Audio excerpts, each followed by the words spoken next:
The idea of making video for money doesn't exist. NileRed is proof that teaching science can be fun and lucrative, even if your end goal isn't to make mountains of cash. He's grown his main YouTube channel to over 6 million subscribers, and his second YouTube channel has over 2 million subscribers. This is all probably making him millions of dollars, and it's all coming from doing chemistry projects in his parents' garage. So how did NileRed grow his YouTube empire? Let's get into it.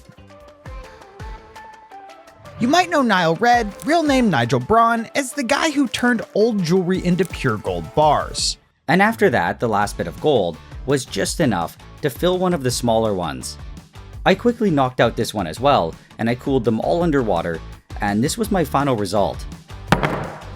And from his other homemade science experiments, he started his YouTube channel 10 years ago while studying chemistry in grad school, and has since grown his primary channel, NileRed, to over 6.3 million subscribers. Nigel also has two other channels, NileRed Extra and Nile Blue, which he uses for shorter form content and behind the scenes, respectively. Combined, his secondary channels have over 7 million subscribers on their own. This is despite him only posting a video every few months, which defies pretty much every social media playbook known to man. So how is he pulling this off? I'm mad.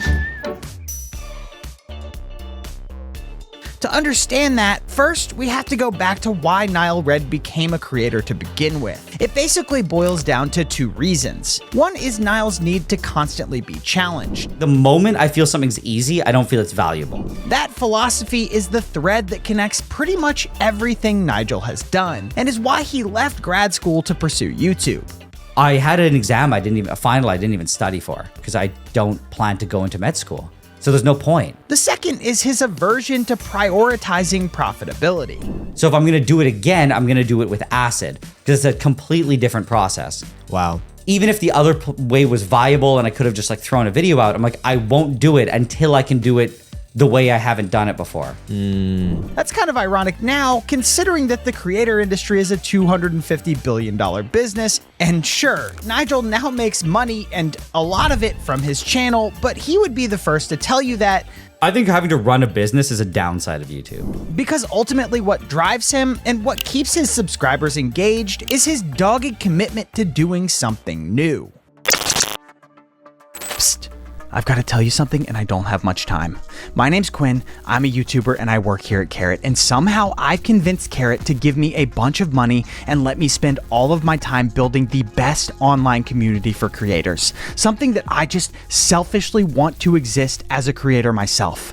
So far, we've been hosting weekly talks with huge creators and industry experts where we get down and dirty in the weeds with their business. We're also hosting weekly events where you can join other creators to get feedback on your content, network, and hold each other accountable, and we're building exclusive resources for you to learn and grow your business. Oh no, they found me. We need your help. We need you to join. If you want this to exist, click the link in the description and check out more information and apply to join today. I've got to go.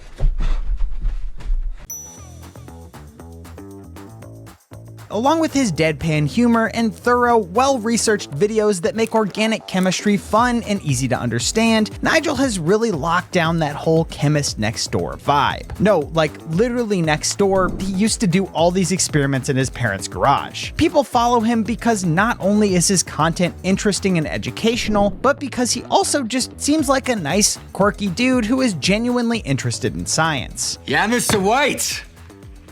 Yes, science. NileRed's subscriber growth has actually been pretty consistent through his entire YouTube career. In the first few years of his channel, Nigel was posting at least once a week, but a lot of times more than that. That's a brutal schedule, but it definitely was key to growing his channel to where it is today, because as every YouTuber knows, posting consistently will get more eyeballs on your content, which usually leads to more growth. Even before his channel really blew up, NileRed's videos would consistently get hundreds of thousands, sometimes even millions of views. But one of the first videos that Nigel said popped off in a significant monetary way was this 2019 video where he melted down old gold jewelry, purified it, and turned it into gold bricks. That was 2019. So that was the first time where I was like, oh my God, we're gonna make money.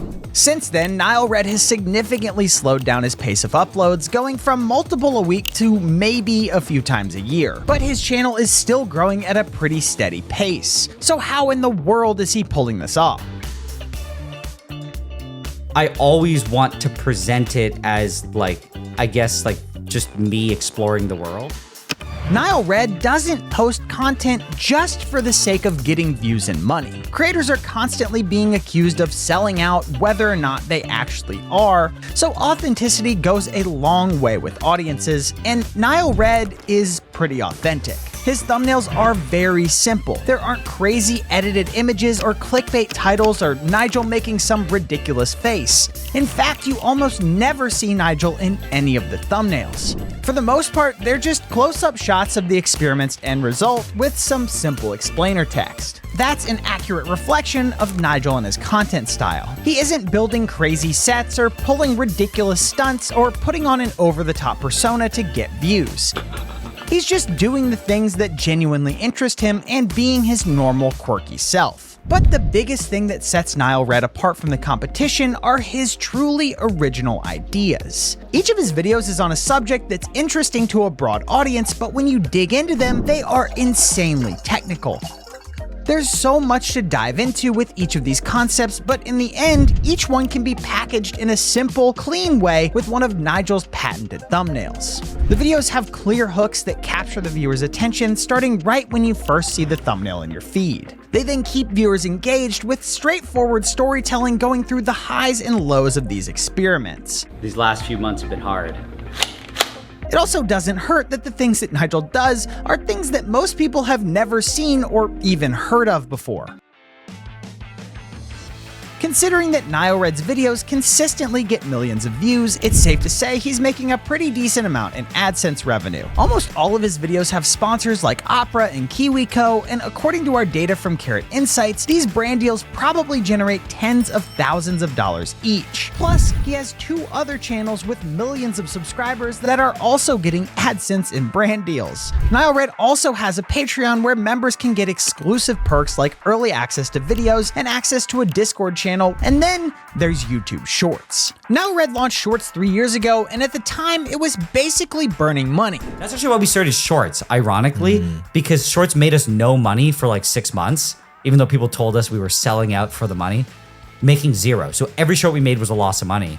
And I was like, now I can actually put time and effort into things that are just gonna lose money. His Shorts content follows pretty much the same format as his regular content, just shorter, and while it may not have been an instant success, NileRed's Shorts now account for over half of the views on his channel in the past year. A few weeks ago, I made some bubbles that I'd filled with hydrogen gas, and I thought it was pretty cool. A few months ago, I filled a balloon with hydrogen gas and lit it on fire, and it made a nice little pop. But one more thing that's clear is that those numbers and views are definitely helping Nigel earn more money. Sure, Shorts RPM is pretty abysmal compared to long form, but these shorts are ultimately driving traffic back to his channels and certainly helping him build brand awareness. But the most impressive part of Nigel's business might actually be this.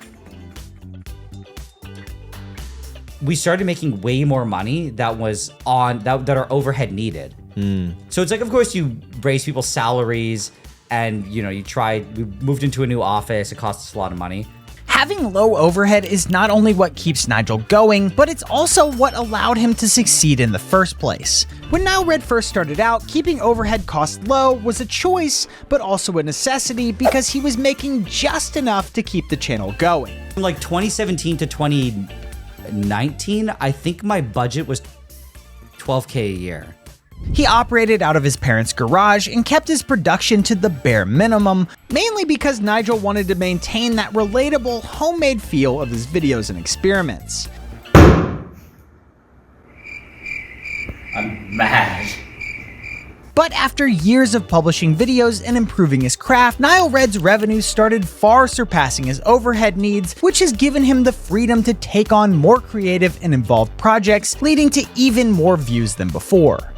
That's even why NileRed started doing shorts, because he felt financially secure enough to do things without the fear of going broke. Even though people told us we were selling out for the money, making zero. So every short we made was a loss of money. And I was like, now I can actually put time and effort into things that are just gonna lose money. And then I was like, I'm gonna choose projects that take longer and they're more challenging and this and that, because I'm like, there's no incentive for me to make money on the video. I'm like, I'm assuming it's gonna do okay. So I'm not really chasing an algorithm anymore.